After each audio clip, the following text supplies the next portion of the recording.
have a car, 2 kids, and a wife. I'll probably be here for the rest of my life. I'm living on the island. When summer comes and winter falls, the island ladies go to shopping malls. Take daddy's credit card, charge it all. They're living on an island. Oh, we're living on Long Island. Oh, you know it's so much fun. I'm living on no the kid island. you're not. I'm just basking in the sun. Hey, Andy, give me a vodka. Is that your Camaro? It's gorgeous. You know, I went to high school with Billy Joel. I go to Hamptons on Friday night. I party hard till the sunshine bright. Then I'm sitting in traffic on Sunday night. I'm living on an island. Yeah, living on Long Island. Ah, you know it's so much fun. I'm living on the island. I'm not hurting anyone. Ah, let's live.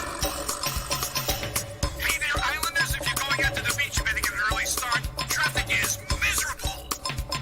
Well, I'm coming of age, you know, Bethpage, trying to get down in Levittown, dancing in the dark in Floral Park. I think I'll stay in Oyster Bay 'cause I'm living on an island.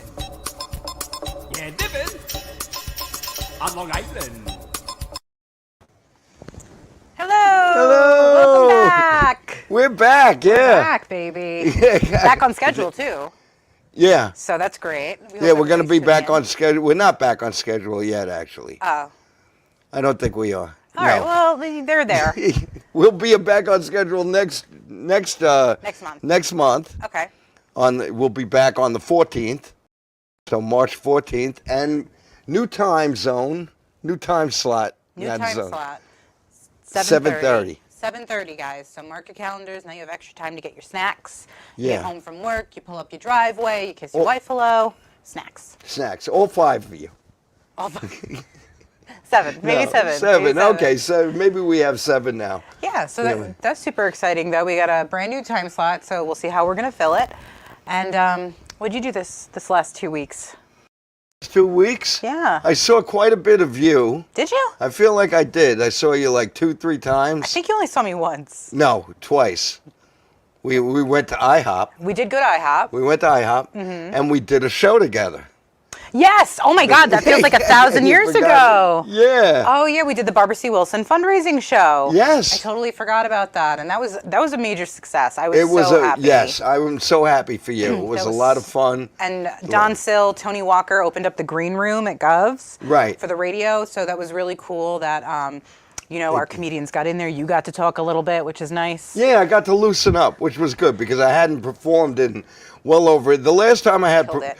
I had actually performed, in a room, and it was when you saw me in Queens. Ah. When we were in Queens together. We were eating pizza. Eating pizza, Eating in that pizza. pizza place. But this you were phenomenal. Oh, thank you. So Thanks. good. And I have to thank what you said about the green room, them opening up the podcast studio.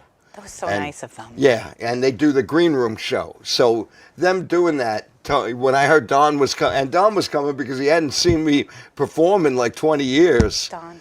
So I'd like to think also he was supporting me, but he came for you, I'm sure. No, you say that. No. Oh, he was. People like you. Since you did the put up, shut up, and stand up. I did.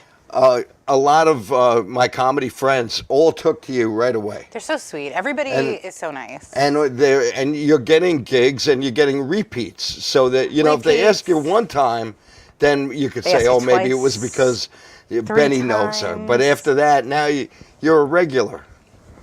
Well, excuse me. Speaking though of recidivism, before we talk about our IHOP, March 11th, you can see me at Gov's in Levittown. That is for Our Journey, which is special needs kids. That's where all the proceeds will go to. That is with Teresa Farrell, Oscar Aiden, John Santo, Carla Okerson, hosted by Anne LaPuma. Yeah, I don't know her. You don't know her? She's been No. around for like ever. Yeah, I know. I've known her since I was a kid. She does like club things. So like, sneaking into the club. I know Anne. She had no idea who I was. March 15th, I'm doing bingo with Ariel Sinclair. Friend of the show. She's been on the show before, so great. We're doing bingos at G's in Hempstead. It's like the good part, though. Like, it's okay. You can park your car. I'm going to try to go to that. That's on, when is that? I think it's on Front Street. It's the 15th, bingo at G's. And that's going to also have Han on it, Ariel Sinclair, and myself. And it's like a St. Patrick's thing, right? Oh, yeah, everything's like a St. Patrick's Day thing at this point. In March, yeah. I love March. March is St. Patrick's month. I just love St. Patrick's Day. March 25th, I am doing bingo for SEPTA in Wanta. That is the Special Education PTA. It's open to everybody. And that is at Siemens Hall in Wanta. That is just like me riding solo on some bingo. I've never done that before, so like, choice. Like, that's going to be fun. So you went from stand-up to bingo. I'm doing bingo now too. Whatever. Just throw it my way. I'm gonna try it out, you know. And then finally, March 31st, we have the Governor's Why Are You Like This show. That features Allison Persky, friend of the show, Mike Keegan, Laura Patton, and Kathy Arnold Jr. So this month, I know I told you last month, I said I'm not going to do any shows in March because I love St. Patrick's Day. And I totally screwed myself on that one. But you can't say no because it's so great. Yeah, no, I love and it. you did it all on your own. It had nothing to do with me. You know, the green room thing, Don wanted to come see me. Don's coming from Manaville. So, you know, he's not going to come out to Governor's if he can't do something. Don is so cool. Did you see and it his was so Ed Lover great. thing? It helped me. What? Did you see his Ed Lover thing? He posted a picture that he met Jimmy Carter. Yeah. He had like this skit with Ed Lover. I'm like his biggest fan now. It's like freaky. Anyway, I'm sorry. He did come out to see you. It's true. Yeah, and it was fun. It helped me loosen up. We had this way I wasn't, you know, because I'd be in the green room all nervous and everything. Oh, you know, or I would disappear out in the parking lot and run over things. But this way here, I got loose. It was great. It loosened me up. It was great. Honestly, I'm going to brag. I really feel like it was one of the best comedy shows so far. We had Benny, we had Lou Pratt, we had Tim Saliani, Carla Okerson headlined. We had Allison Persky. I know I'm missing Dino from the city came in. Yeah, he's great. Dino's so funny. Kathy Arnold Jr. was involved. Right, and who am I missing here? Joe Crivella. Joe Crivella, who is hilarious. Everybody would knocked my socks off. I knew they would though. I picked them, and they were so amazing. And you did the lineup right. You had told me that when you do a lineup, you like to have a strong opener. Yep. So you put Tim Saliani, who has headlined, and you had him first. And then Lou, and then I was iffy, so you made me third. You know, just in case he fumbled. Yeah. You never know. And then I had Lou. Then I had Kathy to pick it up in case we needed it, but we didn't. Right. We didn't need any pickup. I just put the veterans. I don't want to say the stronger, but the veterans in the front, the middle, and then Carla kicked it off at the end. But now I have to say something. All these comics that you've mentioned here are all small change to our guest. Absolutely. Oh my God. They're just loose change. This is loose change. Our guest we have a legend on today, an actual legend. He's a $1 million comedian. $1 million comedian. I don't know why he did the show, to be honest. he's the You must have some blackmail on him. The $6 million comic. Oh, you must have something on him. I don't know. He literally just flew in yesterday or this morning. This morning at midnight. And he made time to. He must really like you, or like I said, no, he's just a great person. Seems like he is. He's a great human being. John Joseph.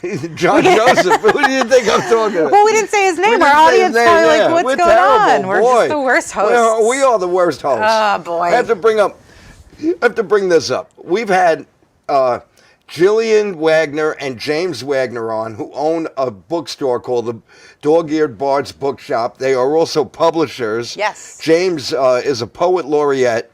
And we've had them on the show twice and never asked where they got the name for the Dog-Eared Bard book. What kind of hosts are we? I'm going to blame you on that one. I'm going to this is old Benny's fault. But no, they're wonderful friends of the show, so we have no problem bringing them back and asking them. In the summer. In the summer. It'll be a good time. Maybe we'll do a summer reading list. But John Joseph. You know what this is? Yeah. That's telling me to shut up. That's telling you shut up. We have a video of John Joseph, so we're going to go to that video. What a treat. Then we're going to have John right here on the couch with us for the rest of the show. All right, very good. Wait, before we go to the video, I need to know. What is this your special doll? That's my special doll. Nancy allows me to. Did you clean it? No, it's clean. Oh, Lord. All right, I'll put it back. Nancy knows about it. There's actually, I believe in one of our intros, we were supposed to go to video, and you always do I'm sorry, let's go to video. I had to. To video. Roll. Take it away, Bobby. To play every song ever written by Bob Dylan.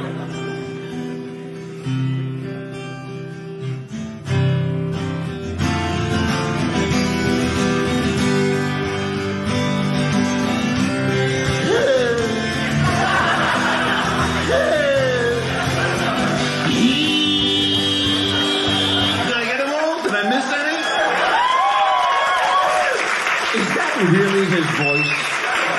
You think when Bob Dylan was in kindergarten, he said stuff like, he took my glue and my crayon too. Bobby, sit down. Okay.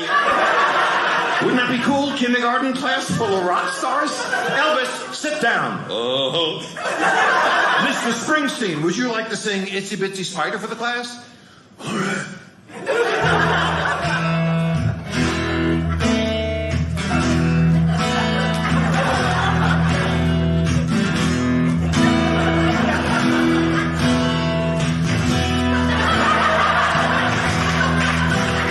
About 10 years, guys walking on the boardwalk in Atlantic City. Me and my friend John, Ron, Barbara, and Nancy Reagan. Well, the itsy bitsy spider ran on the water spout. Well, out came the rain and washed that spider out. Well, out came the sun trying to pull the rain. The itsy bitsy spider went up the spout again. Hey, hey, hey, hey, hey, hey. Yes, he did. Thank you very much. Good night, everybody.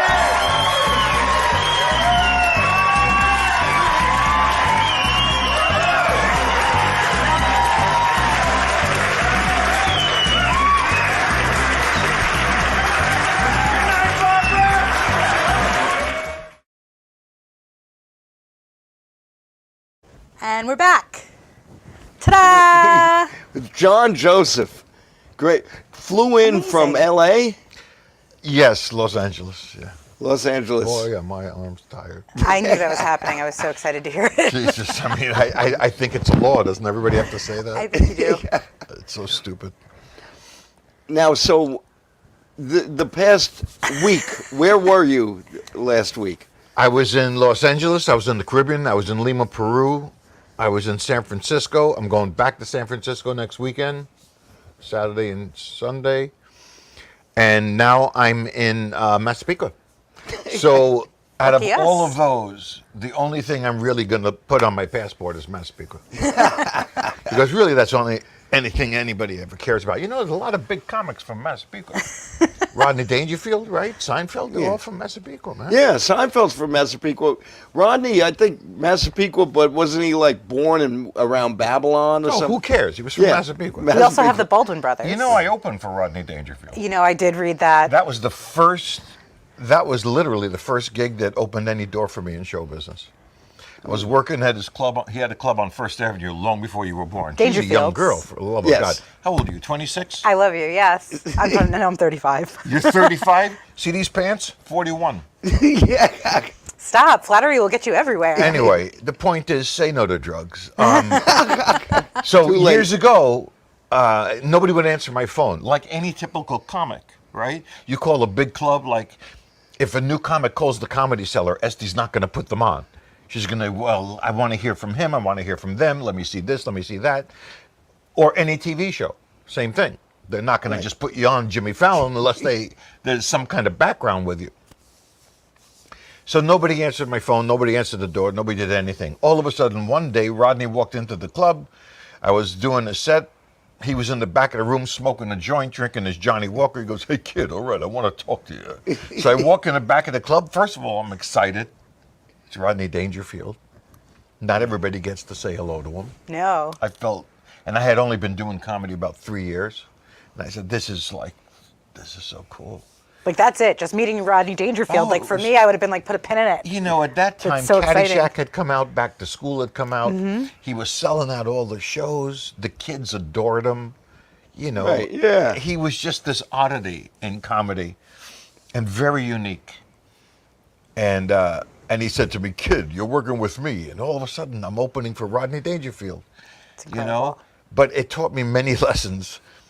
The first gig we did was at Springfield Symphony Hall, a beautiful theater in Springfield, Massachusetts. And I drove there with my then 2 managers and somebody else. I can't remember who else came with us. And we drove from New York to Springfield, Mass, and saw this theater. And I was like, I mean, after playing little clubs, How many seats do you 50 think? seats, 60 seats, I'm in this place with 2,700 seats. Wow. And it's got these beautiful balconies and mezzanines. I mean, it's like a theater you see in the movies. Yeah. Yeah. So to a guy like me, who had never been in a theater like that, it was just overwhelming. And Rodney said to me, he always took tour buses. He hated flying. And I mean, it wasn't that far anyway, but we took a tour bus from his apartment in Manhattan. And on the bus, he told me, he says, just get used to it. They're going to boo you. Nobody's here to see you. They're here to see Rodney Dangerfield, which is totally true. He goes, so in those few seconds when they're booing you, you have to come up with something like that to knock them on their socks and make them forget that you're the opening act. He goes, you got 15 seconds. So on the bus, that's all I worked on in the first 15 seconds. Wow. And I did my 15 seconds, which I can't repeat on the air here because I'm assuming this is a clean No, stage. no, It's you not- go ahead. Oh, I can say anything I want. Yeah. Oh, thank you. Can we edit that? So I got on stage in Symphony Hall and I said, people were just going, boo, we want Rodney, get off the stage, what the heck? So I said, welcome to Symphony Hall. Symphony is actually an Indian word. It means, where the fuck are we? Yay! Just to hear the word, they were screaming yay. And then, after Rodney gets on stage, literally every joke he tells has the F word in it. Every joke. So we get back onto the bus, and Rodney goes, kid, all right, I want to talk to you. And I walk in the back of the bus, he goes, don't use the word fuck anymore. And I said, Rodney, you use it every other word. He goes, I've been telling the same jokes for 50 years. I got to use it, or they're not going to laugh at anything. And he was true. It was right. I was supposed to work with him for a year. On the 7th concert, we were in Wilkes-Barre, Pennsylvania, at an old theater, I think the Proctor's Theater, or maybe it was Schenectady. Who knows? I have no memory. And I got a standing ovation. They weren't standing because I was so funny. They were standing because I was done. And Rodney was coming on. But he didn't look at it that way. I get back on the bus and he goes, a standing ovation on my show, on the Rodney Dangerfield show. Already, I knew something bad was going to happen. Oh my goodness. And I said, yeah, Rodney, what do you think? He goes, I'll tell you what I think. You're going places because you're not working with me anymore. Oh, man. Is that true? Fired on the bus. No. And I thought it was just a joke because we were supposed to be on Broadway for 2 weeks. Oh man. It was Rodney at the Royale Theater on Broadway for 2 weeks, and I was supposed to be working with him those whole 2 weeks. Egos He are ended fragile. He ended up bringing Bob Nelson back. Bob Nelson, just a fantastic act, by the Yes, way. yeah. But Bob was with him for years. And then Bob had his specials and was getting really big, and he didn't need Rodney anymore, you know. So Rodney just, out of desperation, picked me. And then dumped me and hired Harry Basil, who's just fabulous. Another Name great sounds familiar, Harry Basil. great act. Basil. And the thing is that Bob Nelson, myself, Harry, we did characters. And so I did a lot of music stuff at the time. Harry did a lot of impersonations, like Superman flying on a stool and all this stuff. And Nelson did all his characters. Right, So yeah. nobody was really doing pure stand-up. That's why Rodney wanted someone that didn't do what he did, which anybody would want. Any stand-up doesn't want someone to do stand-up in case not only the premises touch, but what if they get more laughs? Apparently. If a guy gets more laughs spitting nickels out of his mouth, well, who cares? I'm a Right, stand-up. yeah. I'm just talking words, you know. So I can understand the fragility of a stand-up's mind. You're always insecure. Doesn't matter what level you're at. I'm glad to know that's never going to go away for me. That's good. That's good. Never, ever. Well, it will just get worse because once you get to a point where you've done national TV shows or film and radio and this and that and the other thing, and nothing scares you anymore, that's the scary part. When nothing scares you anymore. When you can just go on The View or Jimmy Kimmel or something, and just sit on the couch and feel like, all right, get me my money, let me get out of here. Or the Gagootz show. Well, I don't even want to bring that up because I was a nervous wreck waiting for the lights to come on and for that $11 camera to be turned on. You're a true professional. And because one thing I'll tell you is this. Okay. I don't care what kind of studio this is, what kind of lights they are, what kind of camera. You got a guy like Bob engineering this thing. Oh, we love Bobby. You can't get him at NBC at 30 Rock. You won't find a guy as good as that. Really? And I'll tell you that just by looking at the guy. Bobby Lucera. Let's have a round of Bobby applause for Lucera. Bobby. You can see the way he talks, the way he moves. Knowledge is a really funny thing. We're really sorry that the camera cut off at the beginning. I'm sure that had nothing to do with Bobby. And he feels bad about it. So who cares if it did have something to do with him? Forgiveness is the most important thing in life. Gotta have grace. To Give forgive grace. is divine. Am I right? Yes, absolutely. He's divine. He's divine. But anyway, the point is, Rodney was great. He was wonderful, And I was lucky. I've been so lucky in my career to open for groups that I adored.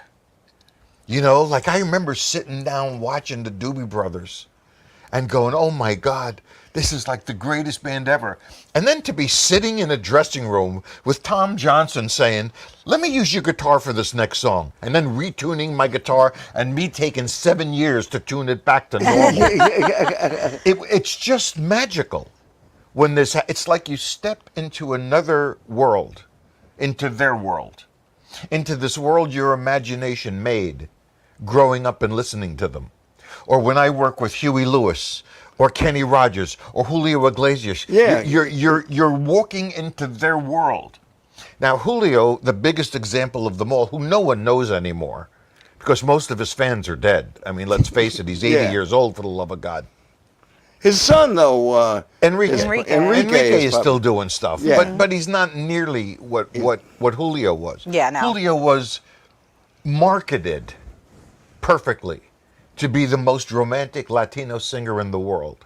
And marketing has so much to do with being any kind of entertainer. Whether you're a comic or a singer or a magician or a talk show host, no matter what, depending on the marketing, that's how big you're going to get. And if they don't put marketing into you, it's not going to give you the chance to show people that you have this charisma that they can't turn off the TV. When you watch somebody on a movie screen or a TV show and you say to yourself, and I know it's happened to both of you, you watch a screen and you say, look at Al Pacino in Panic in Needle Park. I don't know who that guy is, but he's going to be something. Or when you saw Brad Pitt in the car of... what's her name and what's her name? Thelma and Louise. Thelma and Louise. Yeah. That little bit part, but just the way he moved and just the way he talked, he was like Eddie the Engineer. You just knew by watching him that he was way above that. Way above that. And you were shocked that he was there. And then one day he becomes this big star, and you know what? You're not surprised. You go, yeah, of course, it's the guy from The Thing. Julianne Moore in The Fugitive. I just always think of that. Oh, when she was the nurse. She was the nurse in The little Fugitive. tiny part. That little tiny part. I know. And you're right. I never thought of it that, because when I saw her on the big screen, I was like, wow, there's something about her. There's something about that. And that's what directors do all the time. When they watch the dailies at the end of the day, they're not looking at Julianne Moore, obviously. They're looking at Tommy Lee Jones. They're looking at Harrison Ford. They're looking at the names who are supplying the movie. Right. That's the reason the movie got made. So if Julianne Moore catches their eye and they say, rewind that a second, just look at how she's talking to him. And then all of a sudden they do another project and they said, I want that lady. I want that nurse. What nurse? The nurse from The Thing. And they go back and they look at it and they go, oh, this lady Julianne Moore. Yes, who's her agent? So-and-so. Get me so-and-so on the phone. Hello, so-and-so. I want Julianne to co-star in this movie. To co-star? She never did anything but a walk-on with a couple of lines. She has something. We want it in this movie. And the few people that have that thing, there's even fewer of those people that cash in on that thing. It's Right. one thing to have it, to have that thing where you look at the screen and you cannot take your eyes off this person for whatever reason. But it's another thing for that person to be as good an actor as they deserve to stay on the screen.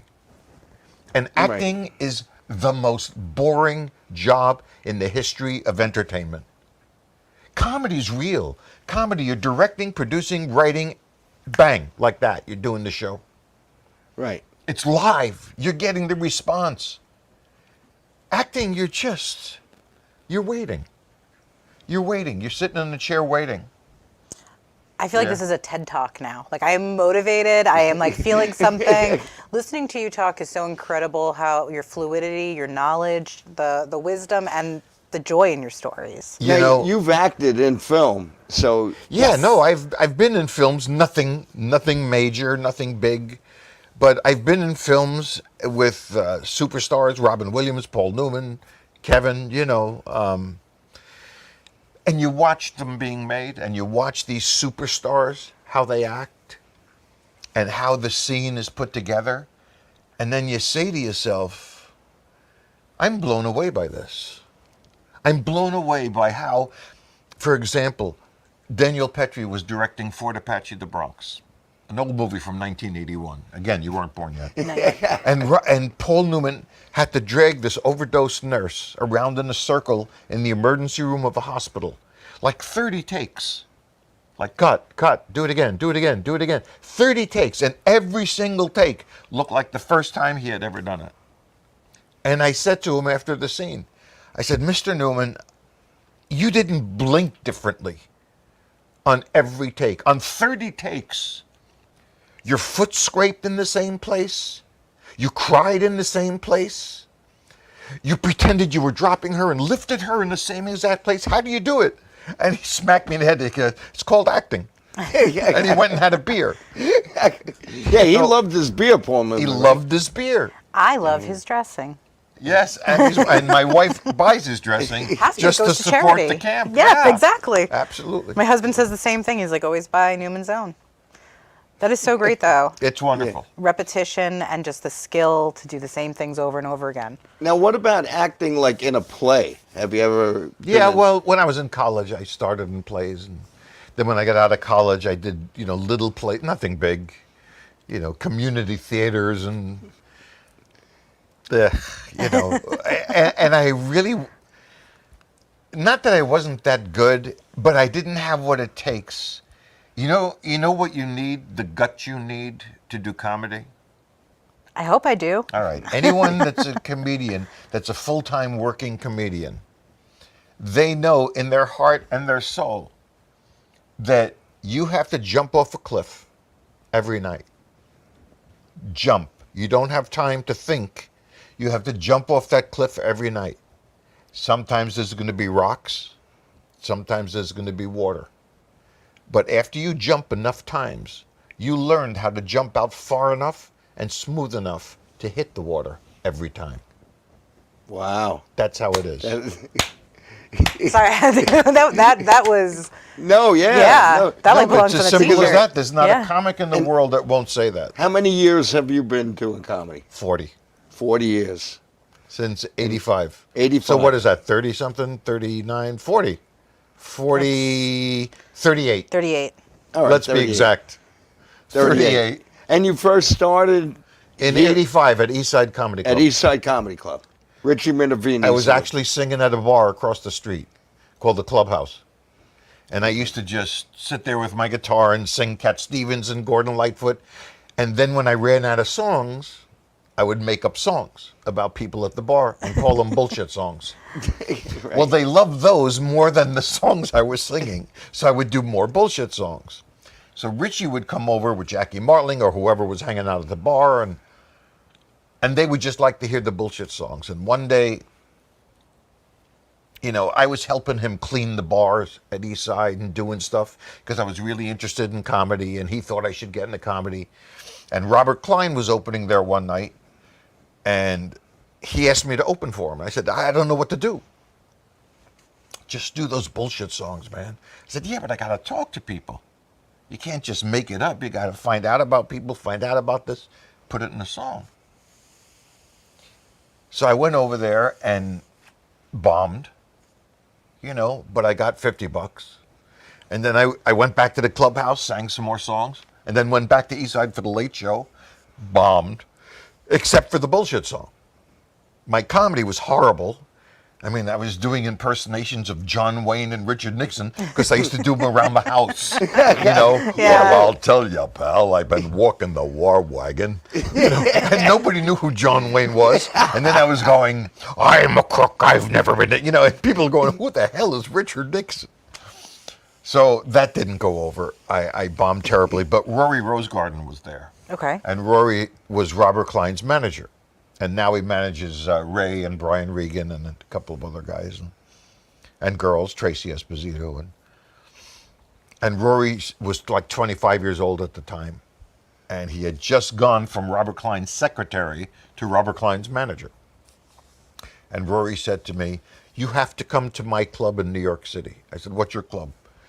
And now remember, I know nothing about comedy. Mm-hmm. He goes, it's called the Comic Strip. It's on 2nd Avenue. I said, look, I'm not going to drive into New York City to go to a club. I said, what does it pay? He goes, $7. I said, I'm not going to a club to work for $7. He goes, they call it cab fare. And I could you imagine that a cab cost $7 in those days? Wow. Yeah. So I said, look, man, I don't want to go in there. He goes, I'm telling you, you need to go in, and you need to go in every night. Now, at the time, I'm playing these gin mills and bars and making my $150 a night, 75, whatever, So I went into the comic strip because I don't listen to myself. And now, to preface this, Richie's the one that dragged me to Eastside, Minervini. Right. He kept telling me I was a comic. I kept saying no. I said, no, I'm not. I don't like comedy. I have nothing to do with comedy. I can't even tell a joke. He goes, but you're a comic. He's the one that got me booed off the stage twice with Robert Klein. Then I go to the comic strip, and I'm in between Gilbert Gottfried, Rosie O'Donnell, Carol Leifer, and Dennis Miller. And then John Joseph. that's the lineup. And John Joseph goes on, and I do my thing, and I close with my guitar, and the bullshit song gets a big laugh. The stand-up gets a so-so, not even a cackle. And I walk off stage, and Lucian Hold, the owner of the place, comes up to me and says, Mr. Joseph, you don't have to make people laugh to become a genius. And I said, repeat that. And he says, you don't have to make people laugh to become a genius. And I said, Lucian, that's the stupidest thing I've ever heard of in my life. And I worked there every night for a year. Wow. Every night for a year for $7. And sometimes I brought my wife, and sometimes I brought my friend. One night I brought my wife and my friend, and they were sitting in that little side section. And Chris Rock was emceeing, and I think he was 19. And my wife leans over and says to me, that's the worst comic I've ever seen. And I said, I don't know what to tell you. I don't put these guys up. And then Gilbert went up, and Warren, my friend Warren, looks at me and he goes, how is this guy even in the business? So you could see where our heads were at. Everybody was taking that leap, though. Everybody was taking leaps. And then I get on stage, and I'm terrible. Anyway, to make a long story short, a month later, because I remember it was all in the same night, Rory had told me a few weeks before this, go home and write what you know, because I couldn't write material for myself, for my identity. I had no identity. Right. He said, go home and write for yourself, write truthfully, write what you know, and then make it funny. Write the truth, exaggerate it. Mm-hmm. He goes, take people on a ride with you. Go left, right. So I said, okay, and I wrote these notes down, and I went home, and sure enough, I woke up at 3 o'clock in the morning one night, and I said, I was a musician for so long. So I wrote down, just for the hell of it, music is my life. I think you know that. And that became how my act started. I would have my guitar and just go, music is my life. I think you know that, but this song's on the radio, and then play some stupid song and say, listen to these words.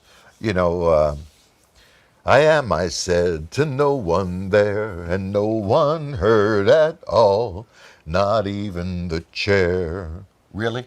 The chair is listening? You're singing to wood and you're asking the chair who gives a shit about furniture. And this is what I was doing, this idiotic stuff about music, which is why Rodney loved me, because it had nothing to do with stand-up. It was just that. But then after a year at the comic strip, one day Lucian said to me, I'll give you an extra $50. Now, I'm only getting paid $7. So this is huge, huge money. I'll right give here. you an extra $50 if you leave your guitar at home. And the guitar is my security blanket. If I don't have my guitar, it's like a baby with his thumb in my mouth crying, you know. I left the guitar at home. I was a wreck all the way to the city. I almost got lost. I almost got off for the exit for the 59th Street Bridge. And I got to the club, and I'll never forget it. The space was right in front of the club. And Vanessa Hollingshead was out in front of the club pacing. I don't remember why. So was Carolyn Ray. And Chris Rock just walked in like he owned the place. Like he owned the place. And Gilbert was, of course, outside mumbling to himself like he usually did. And I remember that night I walked in, no guitar, did 8 minutes of stand-up, and Lucian goes, now you can stay. Oh, that's That was great. so great that he believed in you That like took, that. that took a year. A year, and then you brought it back together. Though. It took a year, and then I said, you know what? They love the bullshit song. I'm going to leave it. And they love the kindergarten bit about Dylan and Springsteen. I'm going to leave it. No reason not to leave it. And the other stand-up, I did a show in San Diego the other night, and I did an hour and 10 minutes, and an hour and 5 minutes was stand-up. 5 minutes was music, but I don't want to get rid of it. You're known for You it. shouldn't. I want to keep it. You're known for it. I want to That keep video it. Yeah. that we showed tonight is great. That's that kindergarten The bit. kindergarten bit they know because it was on MTV used to have the MTV half-hour comedy hour. Right. This was before you were born. And Mario Joyner, wonderful comic, was hosting the show. And I had done the show, I think they filmed it at Hofstra University. It was me and Brian Regan and Greg Rigel, a bunch of guys. And they must have played mine over. In those days, MTV would give you whatever it was, this much money.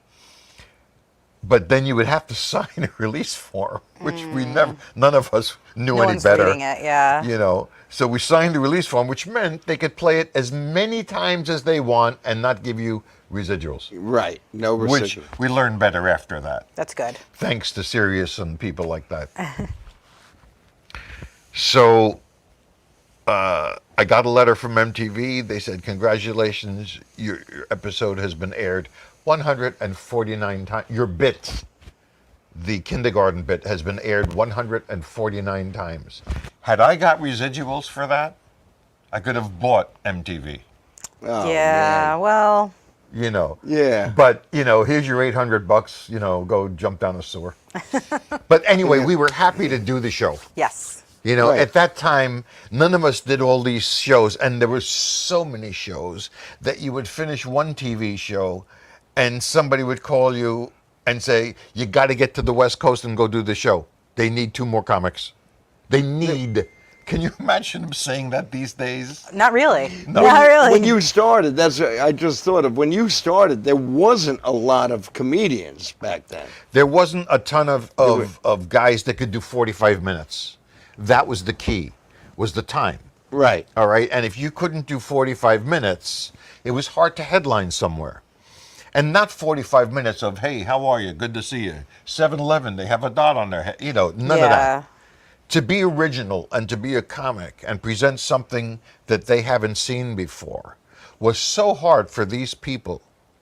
But once it got going, there was these guys like myself that were called road comics that went from Omaha to Des Moines to Cedar Rapids to here, you know, and played every funny bone and every improv and every club in the country, because once Colleen knew you here, she would call up Mark here, he would call Nick in Cleveland, Nick would call, you know, that's how they did things.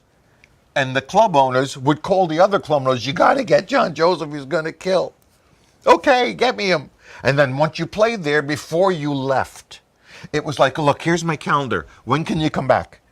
And every 6 months, you would play the club, which meant that you had a chance to build a following. So in every club, you built your own following. Didn't matter about your TV exposure. It didn't matter that you weren't a national quote-unquote name. You built a following. And sometimes certain guys would sell out, like Dr. Medicine Hat was a hypnotist. He would sell out the Funny Bone in an hour. And he was just a drunk. But for whatever reason, they loved him. And he was a great guy, don't get me wrong. And he would sell out like that. So I built a pretty decent following in these clubs. St. Louis Funny Bone, Omaha Funny Bone. These guys would get me back every 6 months and say, well, we got to have you back. We got to keep building these people. And we'd build these people. And then you'd go out and do Comic Strip Live. You do Comedy Central. You do this. You know, Comedy Central wasn't out yet. Right, yeah. Not yet. But you do MTV and you do this show and that show and the Showtime comedy special, you know. And VH1 had a show. And VH1, we did Stand Up Spotlight. Right, with Rosie O'Donnell was the host. Yes, Rosie was the host, and then Bobby Collins took over for her. Right. And then we did Caroline's Comedy Hour, and, you know, the one with John Biner, Comedy on the Road. There were so many shows that sometimes I'd walk my kids to the bus stop, and my next door neighbor who had a neck brace, he was pulling the scam on the insurance company. He would bring we used to have a TV guide, you know, you'd get it at the grocery store, I guess. And I know what a TV guide is. I just want to say that. you'd have the TV guide and highlight all the TV shows I was appearing on and go, look at this, look at the shows you're on. That's so sweet. And I just didn't want to talk to anybody. I just wanted my kids to get on the bus, leave me alone, let me go home. And they were repeats anyway, you know, because they could repeat the hell out of these things and never give you a dime. Really? Yeah, sure. Because you signed release forms. But again, nobody cared. It was like if somebody said to you, Jen, you can do this show that's going to reach 5 million people, but we can only give you $800. We can't give you residuals. I'm in. You would have said, where do I sign? Totally in. Now, these shows that you do across the country, is your airfare paid for? Everything's paid for. Everything's paid for. Hotel, airfare, transportation, food. Whatever real receipts star. you save, you pay for. You know. But I have 5 agents, and they're all women. Oh, there you go. In fact, this is so stupid. This is going to get you in trouble, I have a feeling. Go ahead. This is probably, well, no, she won't be watching this. She's not one of the 5 people. Not one of our 5? I did a show on a ship called Discovery Princess. Very huge, gigantic cruise ship. And for President's Weekend, it was packed. Mothers, fathers, sisters, daughters, kids, you name it. They were all on the ship. And they had a tribute to Journey band. It was like an 80s theme cruise. So tribute to Journey, Bon Jovi, U2. But they're tribute bands. And I'm trying to explain to people that it's not Bon Jovi. She goes, we skipped Bon Jovi to see your next show. It's not Bon Jovi, lady. It's just a bar singer who got lucky. I mean, I would have said I got lucky if I was that bar singer, you know. So after my first show, the stage manager, who was much better looking than I'll ever be, comes back to me and says, there's a lady who wants to say hello to you. I said, look at man, I'm exhausted, I'm tired, I don't want to say hello to anybody. He goes, she just wants to say hi. I said, fine. He opened the door, it's my agent. Oh, wow. She flew from Charlotte, North Carolina to Los Angeles to get on this ship to come surprise me. I don't know why. That's so nice. And she brought her friend Karen, who does all the land gigs at my agency, the theaters and stuff. And I hate to say it, we had a wonderful time. We went out to lunch in Balboa Park. We had these beautiful nights and beautiful shows, and the shows were all great. You know, getting to do what I do and what Jen does shouldn't even be legal. Because when you write something, and you'll find this out later in life, that there comes a point in a comic's life when you write for yourself, about your inner feelings. You don't know why you're doing it. You just know you're doing it. Not only is it therapy for yourself, it becomes therapy for the audience. Because when you're writing truthfully about what you feel, so many of them feel that. And that's what makes it this worldwide magical profession. So now, all right, you said earlier that it's taking a dive. You're jumping off a cliff every time. Oh, yeah. And you have to learn how to jump off and land safely. Of course. Into the water. Yeah, and sometimes you're going to hit the rocks, Anyway, no matter how yeah. much you practice. No matter what. Now, the repetition, you've told some bits for 40 years now, close to 40 years. And that every time you tell it like it just happened, like it's... If you're telling a bit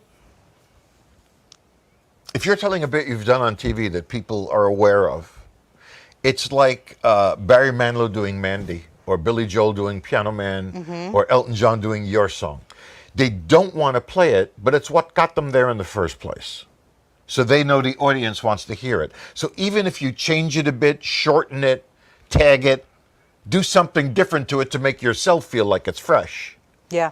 it's still that bit, you know? So even though half my show looks like it's totally improvised, it's mostly not.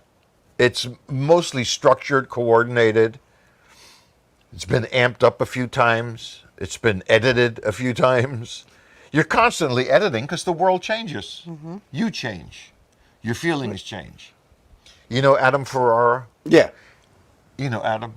I don't. Okay, well, he does this wonderful bit. Oh, Adam Farr, did he do the man? He was in Top Nurse Jackie or whatever. What is that? Okay, all right, maybe. Go ahead. He was the love interest in Nurse Jackie. Right. He does a wonderful bit about depression and anxiety. And it all comes from depression and anxiety. And when these real things come out of you and you develop them into comedy bits, not only do they feel for you, they feel for themselves. You know, because 90% of the world has whatever it is. And you learn how to write universally instead of for a certain demographic. You know, which is why I get a pleasure out of doing ships, even though I love doing theaters, I love doing certain clubs, I love doing Vegas. When I play the Comedy Cellar in Vegas, it's 2 shows every single night, so your head is geared for it. When I do the Cellar in New York City, your head is geared for it. You're doing 4 or 5 shows a night. You're going from the Cellar to the Underground to the Fat Black Pussycat. You know, you're bouncing back and forth. You're constantly thinking comedy. And you're going up against guys who are much better than you, who are absolute brilliant wordsmiths. Young guys like Nathan McIntosh, you know, Greg Rogel, Zarna Garg, this girl from Palestine. Just brilliant writers. I mean, how Esty finds these people is beyond me. But they are absolute brilliant writers. And knock on wood, for whatever reason, she lets me play the shows there, do the ones in Vegas. And it's like, you can't really explain what it feels like, can you? I mean, from what I'm getting from you, it just seems like the talent, the support of the people around you, and repetition. But I can't believe, like, this has been so... But I don't even know what to say, to be honest. This has been so... These other performers are better than you, you know. But it's not true at all. That's how you're looking I don't know at better. yourself. I think different. Different. Because if you've been getting booked for these places for so many years. I am booked into 2025. I'll probably be dead by then. What a blessing, though. Like, that's so it's a blessing.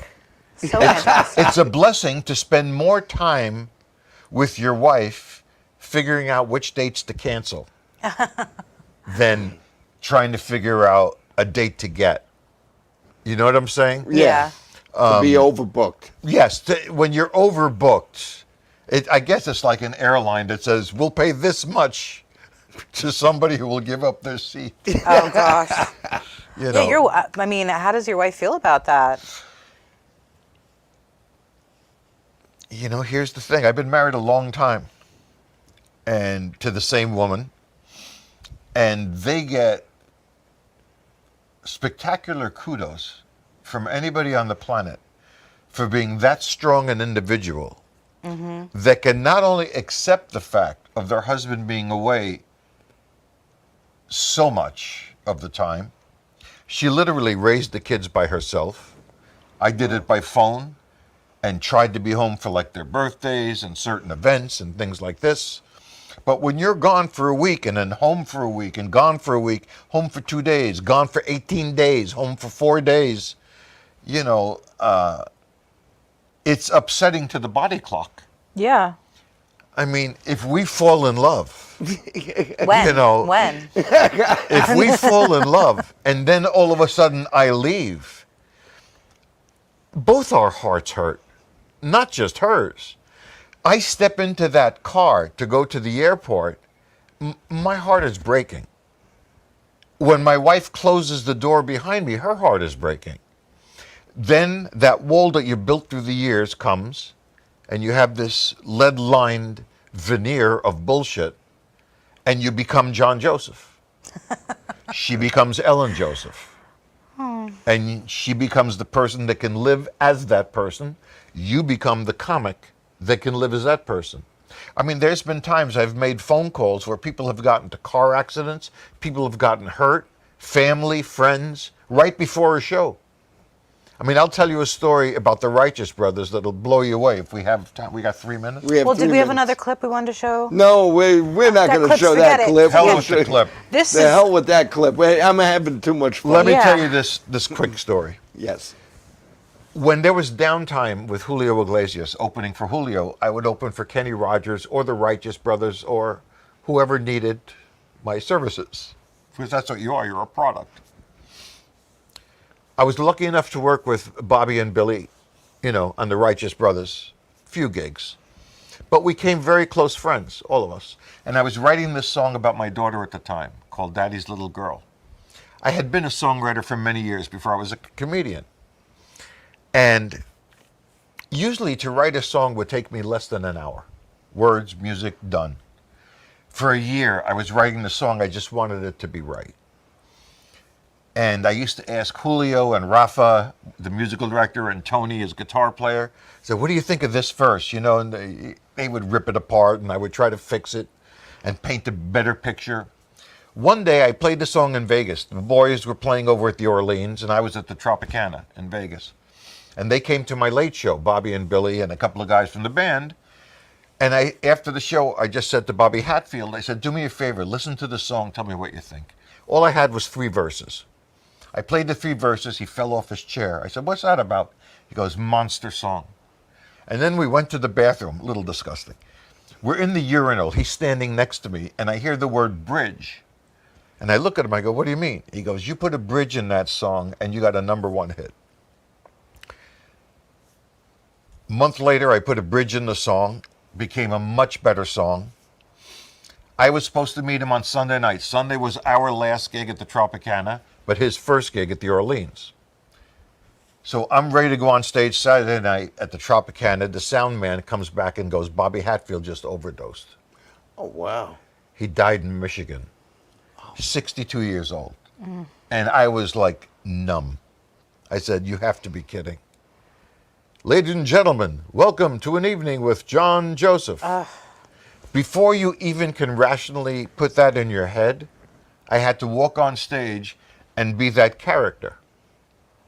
So no matter what happens, you will become that character. After stage, you might fall apart when you walk off stage, but on stage, you'll be that character. And I've seen friends of mine do shows with kidney stones, the flu, COVID, you name it. Yep. Sick as dogs. And they did a great show. Because there's magic that happens when you're Okay, and I know we're running out of time, but I remember this, and you might know the story of Lou Abbott and Costello's radio show. Right. Lou Costello's little boy drowned. In the pool? Drowned in the pool. Yeah. Just before they were going on the air. And Lou Costello did not cancel the show. He said the show must go on. And they did the show and his little boy. You just reminded me of that, but I thought that was like one of the... The show must go on. The show must The go on. show must go on. Unfortunately, this show must end. This show must This show end. must end. It has been such an honor, such an experience to have you on. It's been great Mr. to John meet you. Joseph. Thank you. John. As usual, Benny. Oh, it was great. I recommend And- you watch this episode once, twice, 3 times. Really get everything that this legend is saying, because this was free. And best Not of a all- legend. I mean, Not a legend. sort of, Closer to a chicken. and so But- humble. Yes. Thank you so much. It's Loved it. great to be here. Thank you for having me. Oh, have a great time with your family and safe travels back in Back to San Francisco.